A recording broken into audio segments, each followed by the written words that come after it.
領域展開無料空所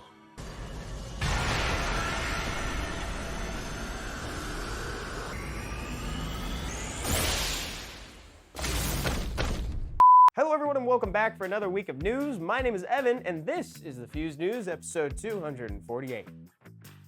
Let's jump right into it talking about the video that launched on the channel last weekend. It was Best Monster Combos in Summoner's War. This one's a doozy, and it's a really fun one that's close to my heart. It talks about monsters that pair suspiciously well together, such as Leo and Bird, where you're just going to be lapping your opponents by gaining a ton of attack bar.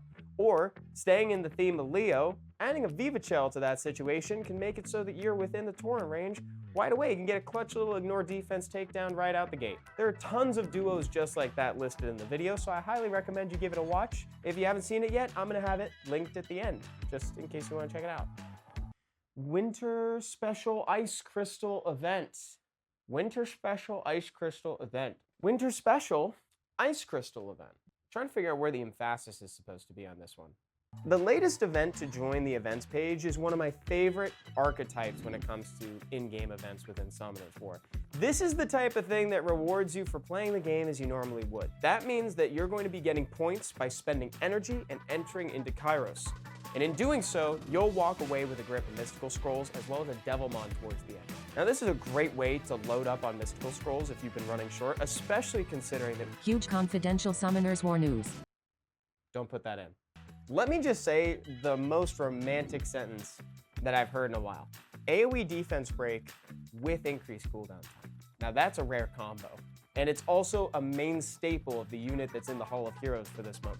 We're getting the light black tea bunny, Jasmine, and it's frankly a pretty good one. It's got the aforementioned defense break and increased cooldown time on skill 3, and it also has a mini Daniel effect with attack bar reduction and decrease of HP in proportion to the amount of attack bar you decreased on skill 2. So it's a really cool unit, and if you happen to be one of those folks that has Rad, make sure to set him as your rep monster so that way all your friends can use him while they go through the Hall of Heroes. That's going to be this weekend, so make sure you farm that, because you're not going to want to miss it. On our live streams this week, Friday, Jug and I are going to do the impossible. We're going to try to make Katie a competitive RTA player by coaching her through her ranked games on the ladder. That's going to be at 11 a.m. Pacific time today if you're watching at the time of release, and that's the channel information where you can find us. Hope to see you there.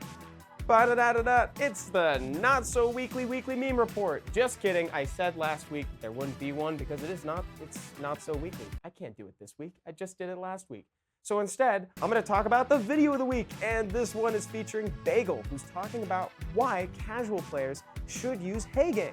And I think he has a great reason. He puts Heigang, the Water Art Master, in an R5 team. What Heigang does is whenever your team gets stripped, he boosts attack bar. So if you bring him into R5 where your team is getting AoE stripped all the time, you're going to end up with a surplus of attack bar. And there are just generally some good tips for R5 in there, so if you have yet to dip your toe into solo raiding, you may want to give it a watch. I've got it linked in the description down below. There's that video that I talked about during the episode, and it's Friday, my dudes, so make sure to get your 5-star Rainbowmon and Devilmon if you haven't already, and I'm watching you. Make sure to hit that Hall of Heroes and get the light black tea bunny, at least for skill ups. Bye everybody, have a great weekend.